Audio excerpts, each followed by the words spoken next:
तथा आदिसंत बसव आदि प्रमथ सद्गुरु धारेश्वर तथा आदिश्वर शिवाचार्यांपासून मल्लिकार्जुन शिवाचार्यपर्यंतच्या गुरु परंपरेला अनंत प्रणाम करून विद्यमान मठाधिकारी आदिराज बाबा शिवाचार्य महाराज त्याचबरोबर या कार्यक्रमामध्ये सहभागी असलेले गुरुवर्यांना अनंत वंदन करतो। सर्व सद्भक्तांना माहेश्वरांना शुभेच्छा, शुभाशीर्वाद। आज आपणाला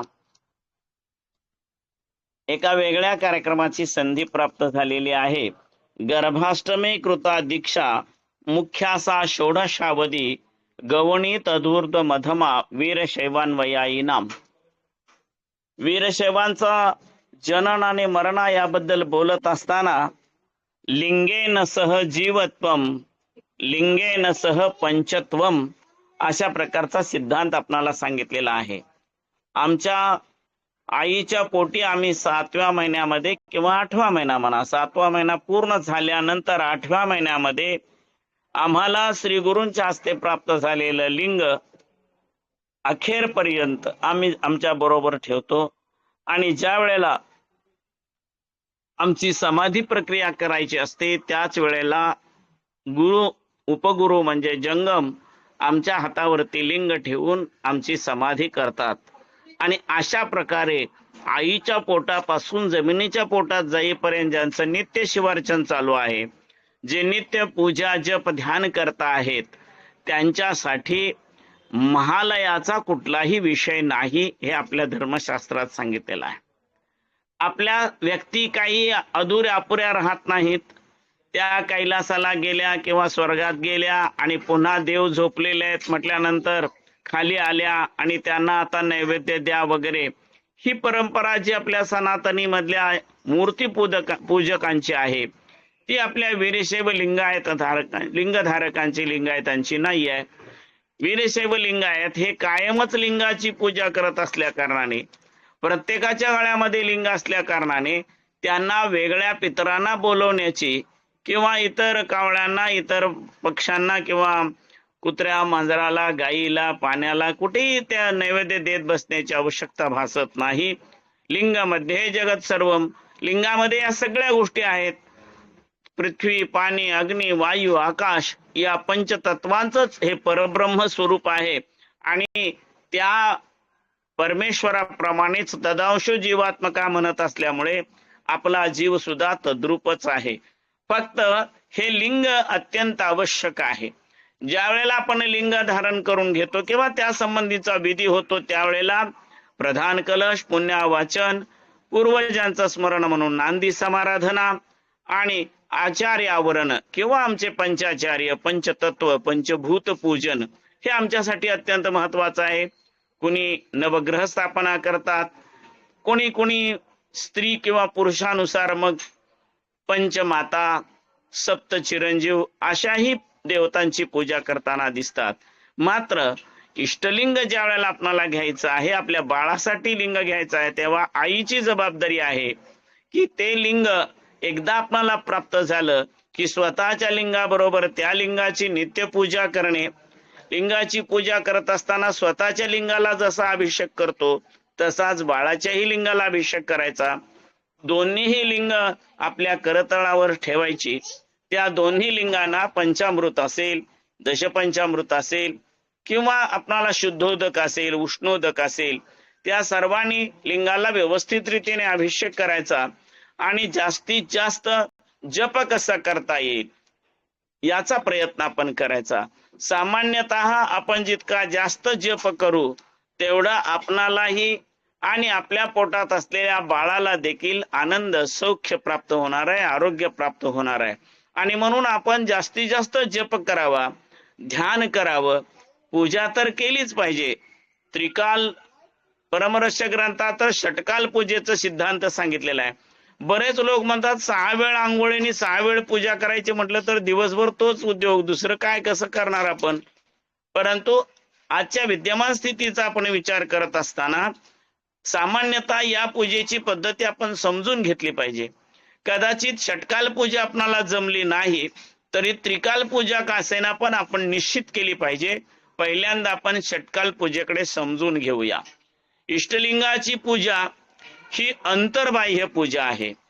काही अंतपूजा असतात, काही बाह्य पूजा असतात, काही सगुण पूजा असतात, काही निर्गुण पूजा असतात. सगुण पूजेमध्ये त्या देवतेचं आपण प्राणप्रतिष्ठादी करून मग विधान करायचं. मग ते षोडशोपचार असेल, पंचोपचार असेल, ती पूजा आपण करावी, हा त्या पाठीमागचा हेतू आहे. मात्र इष्टलिंगाची पूजा करत असताना पुन्हा त्याला आवाहन आचमन वगैरे करण्याची गरज नाही. ज्या दिवशी श्री गुरूंनी आईला या विधीपूर्वक लिंग दिलं, त्यापासून आई स्वतःच्या लिंगाबरोबर त्या लिंगाची पूजा अर्चना करत असते. त्याचबरोबर जेव्हा आपणाला 7 वर्ष पूर्ण होतात, त्यावेळेला 8व्या वर्षी आपल्या लिंगांगाचं लग्न लावून त्या लिंगाची विधिवत पूजा कशी करावी हे स्वयं गुरु शिवाचार्य आपणाला सांगत असतात. आणि मग त्यांनी सांगितल्या पद्धतीने आपण पूजा जप ध्यान आदी मार्ग स्वीकारला पाहिजे, हा मुख्य सिद्धांत आहे. पण जोपर्यंत त्या बाळाला काही समजत नाही तोपर्यंत आईने स्वतः त्या लिंगाची पूजा करायची आहे. आईने स्वतःसाठीची एक माळ आणि बाळासाठीची एक माळ, अशा 2 माळेचा जप करायचा आहे. आईने आपल्या लिंगाला नैवेद्य दाखवल्याबरोबर आपल्या मुलाच्याही लिंगाला नैवेद्य दाखवायचा आहे. कारण आई जे ग्रहण करणार आहे, जे अन्न पदार्थ खाणार आहे, त्यापासूनच निर्माण होणाऱ्या दुग्धामृतावर बाळाचं वर्धन होणार आहे. आणि म्हणून त्या बाळासाठी म्हणून तिने जे काही पदार्थ घेत आहेत ते अतिशय प्रसादी रूपाने घेतले पाहिजेत. लक्षात ठेवा, त्या बाळाच्या भवितव्यासाठी आणि बाळाला देणाऱ्या सात्विक, राजस किंवा तामस वृत्तीसाठी हा प्रसाद महत्वाचा आहे. पदार्थ म्हणून ग्रहण केलं तर परवा सांगितल्याप्रमाणे त्यापासून तमोगुणाची निर्मिती होऊ शकते, रजोगुणाची निर्मिती होऊ शकते. पण जर प्रसाद म्हणून ग्रहण केलं तर मात्र सात्विकता निर्माण होत असते. आपलं मूल सात्विक असावं, समाजसेवेमध्ये धर्म कार्यामध्ये तल्लीन व्हावं, त्या कार्यात उत्तम कार्यामध्ये ते प्रगल्भ व्हावं आणि कुठल्याही प्रकारचं दुष्कर्म त्याच्यातून घडू नये, या भावनेने आईला मिळालेली एक सुंदर संधी असते की ती आपल्या बाळावर हे सगळे संस्कार करू शकते. इतर सर्वांच्याच आईवर हे संस्कार होऊ शकतात, पण शिवरायांवर विशेष संस्कार व्हावे म्हणून जिजाऊ मातेने सुद्धा शिखर शिंगणापूरच्या गुरुवर्यांना शरण जाऊन शांतलिंग स्वामींच्या आशीर्वादाने रुद्राक्ष परिधान करून शंभू महादेवाचा षडक्षरी मंत्र जप करून शिवरायांमध्ये एक वेगळी प्रेरणा निर्माण केली होती. वीरशैव म्हणणारे लोक जे आहेत, म्हणजे त्यांच्यामधलं वीरत्व, त्यांच्यामधलं विशेषत्वाने रममानत्व जे आहे, ती गोष्ट लक्षात ठेवली पाहिजे. शैव तर तेही आहेत, सगळेच शैव आहेत, मात्र सर्वच शैवांना गळ्यामध्ये लिंग घालण्याची संधी मिळेल असं सांगता येत नाही. खूप अल्प, अत्यंत कमी लोकांची अशी परिस्थिती आहे की ज्यांना आपल्या देवाला आपल्या गळ्यात ठेवून सतत सर्वत्र संचार करता येतो. युद्धाला जाणारा क्षत्रिय असू दे, व्यापार करण्यासाठी बाजारासाठी म्हणून वेगवेगळ्या शहरात नगरात फिरणारा व्यक्ती असू दे, या सगळ्यांनाच सर्व प्रकारचा आनंद प्राप्त होऊ शकतो तो आपण आपल्या जवळ ठेवलेल्या लिंगाची पूजा केल्यामुळे. आणि म्हणून या लिंगाची पूजा करण्याची संधी सूर्योदयाला, म्हणजे ज्याला आपण तांबडं फुटलं किंवा झुंजू झाला असं म्हणतो, अशा वेळेला आपण बिछाण्यावर उठावं, असेल लघुशंका महाशंका मुखमार्जन करावं आणि त्याच ठिकाणी लगेच आपल्या इष्टलिंगाला भस्म लावून जप करावा. त्यानंतर सूर्योदय झाल्यानंतर शक्यतो सूर्योदयापूर्वीच स्नान व्हावं, हे उत्तम लक्षण सांगितलेलं आहे. आणि मग स्नान करून सूर्योदयाला पूजा व्यवस्थित रीतीने करावी. तुम्हाला लिंगाष्टक, बिल्वाष्टक जे काही म्हणता येणार आहे ते सर्व करावं. 1000, 100, 50, 11 जे काही बिल्वार्पण करायचं आहे ते करावं. पुष्पार्पण करावं, विधिवत देवाची पूजा करावी. त्याला भस्म गंध जे आपण अर्पण करू शकणार आहे त्या सगळ्यांनी व्यवस्थित रीतीने पूजा अर्चना करून महान नैवेद्य दाखवून आपण त्या लिंगासाठी जप असेल, ध्यान असेल, हे सर्व समर्पित करावं. हा पहिला सिद्धांत आहे. दुसरा सिद्धांत अशा प्रकारचा आहे की जेव्हा दुपारी आपण भोजन वगैरे करतो त्यावेळेला मुखमार्जन हस्तपाद क्षालन करून देवाला भस्म लावून त्यावेळेलाही जप करावा. एक 5-10 मिनिटाचा जप झाल्यानंतर मग प्रसाद ग्रहण करावा. सायंकाळी बहुतांश लोकांना आता सवय झालेली आहे, 4-4:30च्या दरम्यान आपण सगळे लोकच हस्तपाद क्षालन करून चहापान काहीतरी घेतच असतो. अशा वेळेला सुद्धा लिंगाला भस्म लावावं आणि त्यावेळी 1-2 मिनिट का असेना 108 जप सहजच होऊ शकतो, तेवढा जप करून मग आपण काय असेल ते घ्यावं. रात्री भोजन करायच्या वेळेला सुद्धा भोजन शक्यतो सूर्यास्ताच्या वेळी व्हावं असं सांगितलेलं आहे, पण परंपरेनुसार तुम्ही कसं रूढीनुसार करता आहात त्यावेळेला भोजन करायच्या वेळेला सुद्धा लिंगाला भस्म लावून त्याच्याकडे एकटक पहा किंवा लगेच नमस्कार करून ठेवा आणि त्यावेळेला देखील जप करा. रात्री झोपतेवेळी बिछाण्यावर बसून पुन्हा एकदा लिंगाला भस्म लावा, नमस्कार करा आणि जप करून पुन्हा झोपी जा. अशा प्रकारे आपणाला पूजा करता येते. काही नाही झाले तरी सकाळी नखशिकांत स्नान करून त्यावेळेला यथाविधी किंवा यथासंग पूजा करून सकाळी भोजन, दुपारी भोजन करायच्या वेळी आणि रात्री भोजन करायच्या वेळी अशा पद्धतीने त्रिकाळ तरी आपण पूजा जप करू शकतो. जप करत असताना श्री गुरुनी सांगितलेली अक्षर लक्षात ठेवायची, त्यांनी सांगितलेलं नाव लक्षात ठेवायचं. यो गुरुस शिव प्रोक्तो य शिवस गुरु स्मृतः.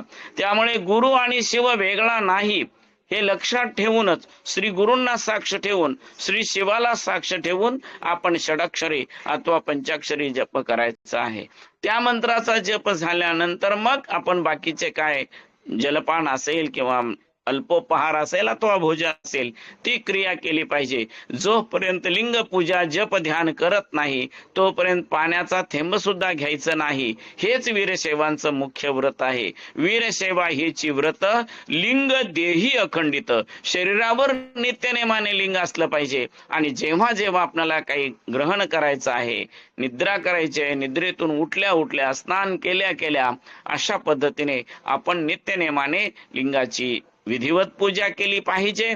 आणि जितकं जास्तीत जास्त जप करण्याचा अधिकस्य अधिकम फलम या न्यायाने आपण जप करण्याचा प्रयत्न केला पाहिजे. जितका जास्त जप आपण करू तेवढं त्याचं फळ आपल्याला जास्तच मिळणार आहे. हे प्राप्त करून घेणं हीच आपली सर्वांची जबाबदारी आहे. सामान्यतः इष्टलिंग घेणारी मंडळी आहेत.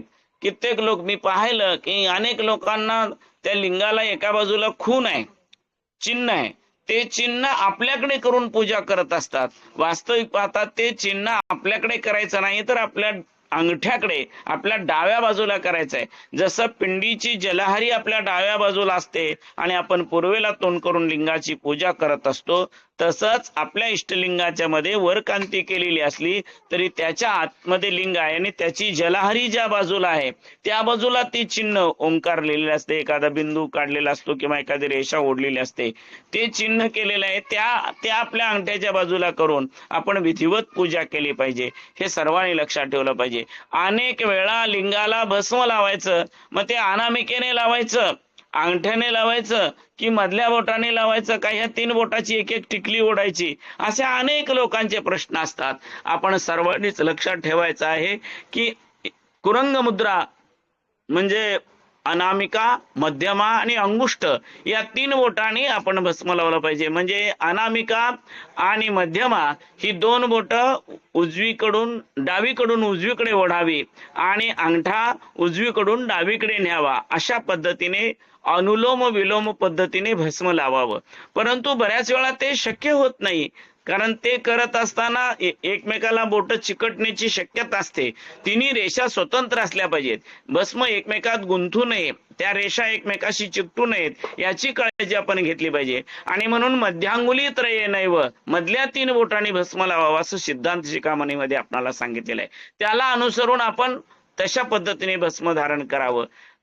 शरीरावर धारण करताना सुद्धा मस्तकावर, कपाळावर, दोन्ही कानाला गोल गुणगुळ न लावता तिन्ही बोटाने लावलं पाहिजे. कंठावर म्हणजे बरोबर कंठ जिथे हलतो तिथे, आणि त्याच्या बरोबर पाठीमागे पाठीवर, खांद्यावर, छातीवर अशा प्रकारे किंवा गळ्याला अशा पद्धतीने भस्म लावता कामा नये, हे आम्ही लक्षात ठेवलं पाहिजे. हृदयावर म्हणजे शिंपीजवळ, नाभी म्हणजे बेंबीवर आणि बरोबर बेंबीच्या पाठीमागे आणि कंठाच्या पाठीमागे, मनगटावर म्हणजे एक मण्यासारखा आपल्या हाडाचा एक भाग आहे, त्या मनगटाच्या वरच्या बाजूला भस्म लावायचं आहे. त्याचबरोबर कोपरा जिथं हात वागतो त्याच्यावरती भस्म लावायचं आहे. आणि भुज म्हणजे ज्याच्यावरती आपण एखादे अलंकार, महिला वगैरे अलंकार घालतात किंवा आपण रुद्राक्ष परिधान करतो, त्याच्यावरच्या बाजूला, खांद्यावर नाही किंवा दंडावर पण नाही, मध्येच वरच्या बाजूला व्यवस्थित रीतीने त्रिपुंड भस्म धारण केलं पाहिजे. अशा प्रकारे उजव्या हातावर 3, डाव्या हातावर 3, मस्तकावर 1, कपाळावर 1, दोन्ही कानाला 2, अशा पद्धतीने 10, आपल्या कंठावर, हृदयावर आणि नाभीवर 13 आणि पाठीवर, खांद्यावर अशा पद्धतीने 15 ठिकाणी आपण भस्म धारण करून घेतलं पाहिजे. हे करत असतानाच आपण जप देखील अत्यंत निष्ठेने केला पाहिजे. जप करत असताना माळ जर असेल तर त्या माळेचा शिखामणी, गुरुमणी, मेरुमणी आहे तो कधी खाली जाता कामा नये, म्हणून छोटस शिवसूत्र घ्यावं आणि तो मणी आपल्या हातातच राहील याची काळजी घ्यावी. जर आपण तसंच ठेवलं तर मधली माळ वरती येईल तेव्हा गुरुमणी खाली जाईल, गुरुचा अवमान केल्याचा दोष लागू नये म्हणून. आणि त्याचबरोबर कुरंग मुद्रेने आपण रुद्राक्ष धरले पाहिजेत आणि मधल्या बोटाने एक एक मणी आपण पाठीमागे घेण्याचा प्रयत्न केला पाहिजे. कोणत्याही परिस्थितीमध्ये आपल्याकडून गुरुमणीचा, मेरुमणीचा अवमान होऊ नये किंवा त्याला ओलांडलं जाऊ नये म्हणून शेवटच्या मण्याजवळ आल्यानंतर आपण परत फिरलं पाहिजे आणि अनुलोम विलोम पद्धतीने जप केला पाहिजे. पुन्हा आपण लक्षात ठेवा, गुरुमणी खाली जाऊ नये म्हणून शिवसूत्र केलं पाहिजे आणि त्यानंतर एक एक मणी आपण ओढला पाहिजे. त्यावेळेला तर्जनी आणि कनिष्ठिका याचा स्पर्श होता कामा नये. कुरंग मुद्रेने आपण जप केला पाहिजे, हे सर्वांनी लक्षात ठेवलं पाहिजे. जेव्हा हे माळ पूर्णत्वाला, एकच माळ जप करायचे असेल तर काय अडचण नाही, पण जर तुम्हाला पुढे जायचं असेल तर मणी ओलांडता कामा नये, अनुलोम विलोम उलट सुलट पद्धतीने जप करावा. आज आपल्याकडे फक्त लिंग मिळालेलं आहे, अजून आम्हाला रुद्राक्ष बघायला मिळालं नाही. एक रुद्राक्ष पूजेत दिलेला आहे आणि मग आम्ही रुद्राक्षाची माळ कधी आणणार? काही हरकत नाहीये. माळ नाही म्हणून जप थांबवायचं काहीच कारण नाहीये. आपल्या हाताला बोट आहेत. किती बोट आहेत आपल्या हाताला? बोललं तर चालतंय. 5 आहे. 5 बोटाला कांडी किती आहेत? इतके वर्ष हात आपल्या जवळ आहे, पण अजून आपल्याला माहित नाही की नेमकी कांडी किती आहेत. किती कांडी आहेत? त्यांनी 15 म्हणतात. 15 आता 2 पार्ट्या पडल्या.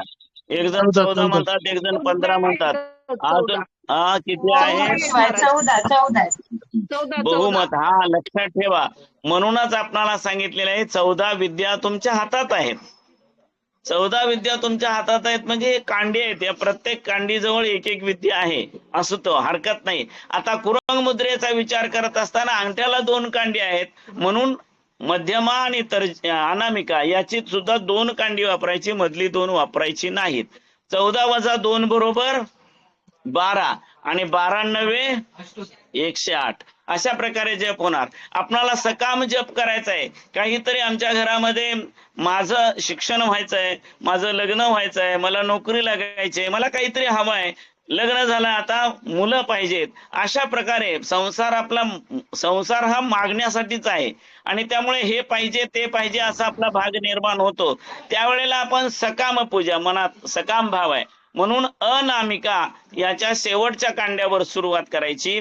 त्यानंतर करांगळीचं शेवटचं, त्यानंतर करांगळीचं मधलं, त्यानंतर करांगळीचं वरचं, त्यानंतर अनामिकेचं वरचं, त्यानंतर मध्यमेचं वरचं, त्यानंतर तर्जनीचं वरचं, त्यानंतर तर्जनीचं मधलं, त्यानंतर तर्जनीचं शेवटचं, अंगठ्याचं वरचं, अंगठ्याचं शेवटचं आणि मध्यमेचं शेवटचं. अशा प्रकारे आपण जप केला पाहिजे. 1 2 3 4 5 6, 7, 8, 9, 10, 11 आणि 12 अशा प्रकारे 12 नवे अष्टोत्तरशी जप झाला पाहिजे. तो जप झाल्यानंतर लिंगाला नमस्कार करा. लिंगाला नमस्कार करत असताना लिंग मुद्रा म्हणजे हा गोल भाग आहे ते साळुंका आणि मधला अंगठा म्हणजे बाण अशा पद्धतीने आपण लिंगाला नमस्कार केला पाहिजे. कधीही लिंगावर डोकं टेकून नमस्कार करायचा नाही. त्याचबरोबर दुसरा नमस्कार आहे पताक म्हणजे हे 3 मधली बोट आहेत ते तिरंगा आणि अंगठा आणि करंगळी मिळून झेंडा अशा दांडी आणि हा झेंडा अशा प्रकारे आपण लिंगाला नमस्कार करताना पताक मुद्रेने नमस्कार केला पाहिजे असंही सांगितलेलं आहे. तेव्हा आपण याच पद्धतीने नमस्कार करायचं, वेगळं कुठलं करायचं नाही. तरी सुद्धा अजून एक सिद्धांत सांगितलेला आहे की जेव्हा आपण लिंग करतो, लिंग पूजा करतो, तेव्हा इतर कोणी दीक्षा घेतलेली नसेल, मग तो कुठलीही व्यक्ती असू दे, लिंगायत असो अथवा अलिंगी असो, त्याने आपलं लिंग पाहू नये म्हणून अशा प्रकारे लिंगाला पूर्ण मूठ न करता असा भाग करायचा आणि लिंग बोटाने झाकून घ्यायचा. आपणाला लिंग दिसेल, दुसऱ्यांना दिसणार नाही. अशा पद्धतीने सुद्धा अर्धलिंगाकार या पद्धतीने सुद्धा आपण नमस्कार करू शकतो. त्या पद्धतीचा नमस्कार आणि त्या पद्धतीने जप आपला झाला पाहिजे.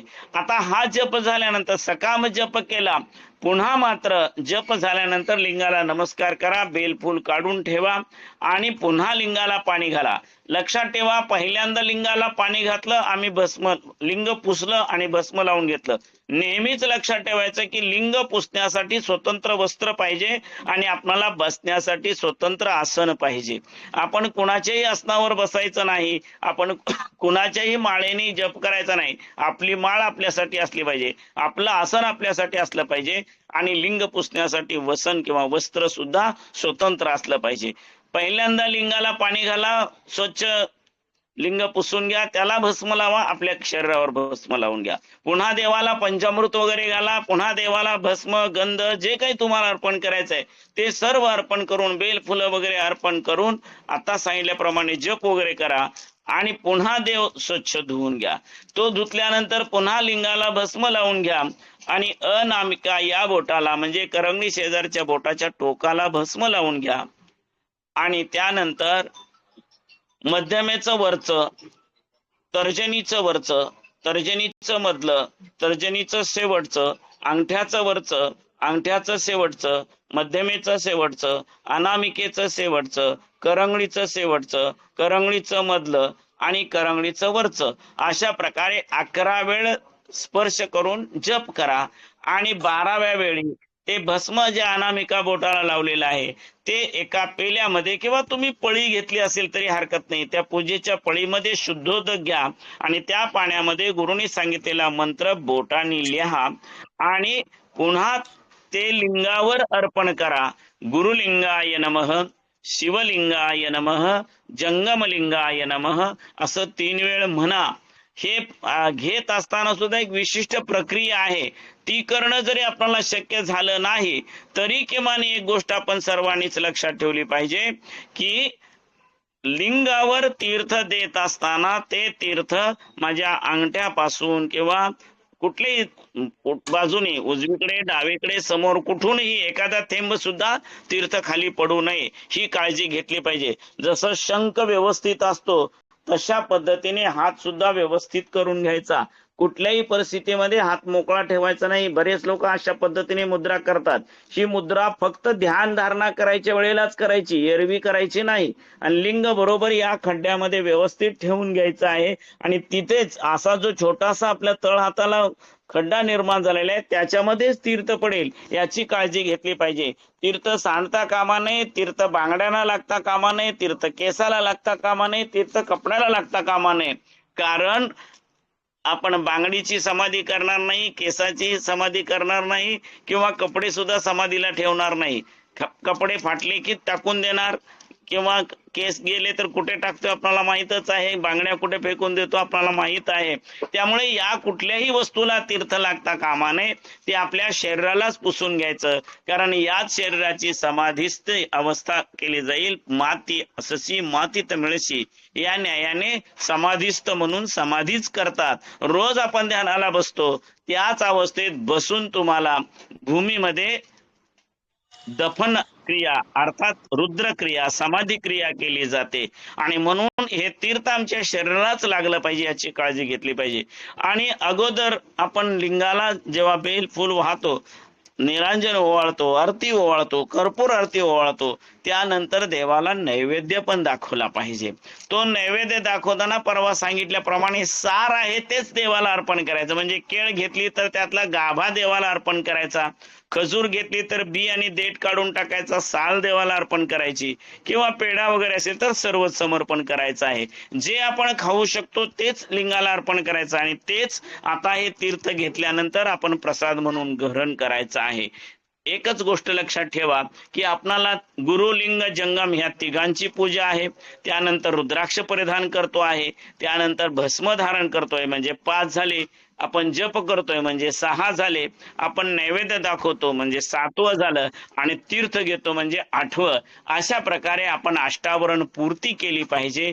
ती पूर्ती करणं हे तुमचं आमचं सर्वांचं कर्तव्य आहे. ते रोज करण्याची गोष्ट आहे. सोमवारीन, गुरुवारीन, प्रदोष, शिवरात्री असा विचार कधीच करायचा नाही. ते नित्य करण्याचं कर्म आहे आणि ते आपण सर्वांनी अनन्य भावाने केलं पाहिजे. तसं करण्याची शक्ती सन्मती दयाघन पार्वती परमेश्वर तुम्हा आम्हा सर्वांस देवो, अशा प्रकारचं अभिष्टचिंतन करतो आणि आजचीही अल्पसी वाङ्मयी सेवा इथे विराम करतो. आज आपणाला आपल्या शेटे आजींचा आमच्या अनाजी स्वामींच्या घरी सत्कार करण्याचा योग आला. खूप सुंदर रीतीने त्यांनी विचारलेले प्रश्न ते तुम्हालाच सांगतील.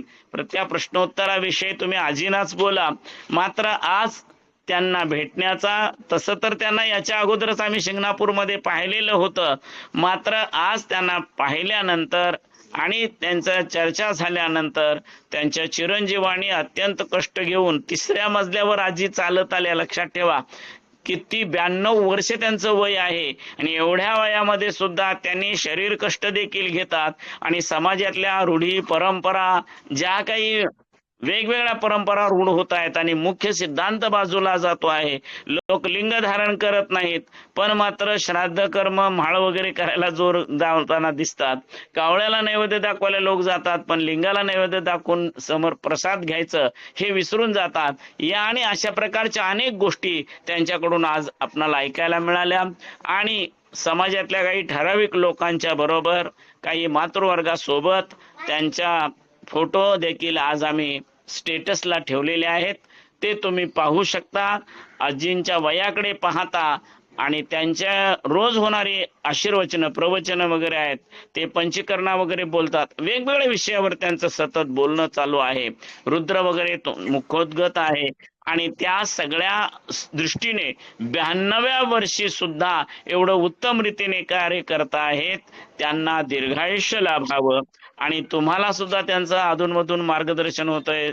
आपलं प्रवचन सुरू होण्यापूर्वी त्यांनी एखादा अभंग काहीतरी म्हणतातच, तेव्हा त्यांच्याकडून मिळणारा हा धार्मिक वारसा आपण सर्वांनी अनन्य भावाने सांभाळला पाहिजे. आणि त्यांच्याकडून मिळणारा हा शब्दरूपी प्रसाद आहे, वाग्रूप प्रसाद आहे, तो स्वीकारला पाहिजे.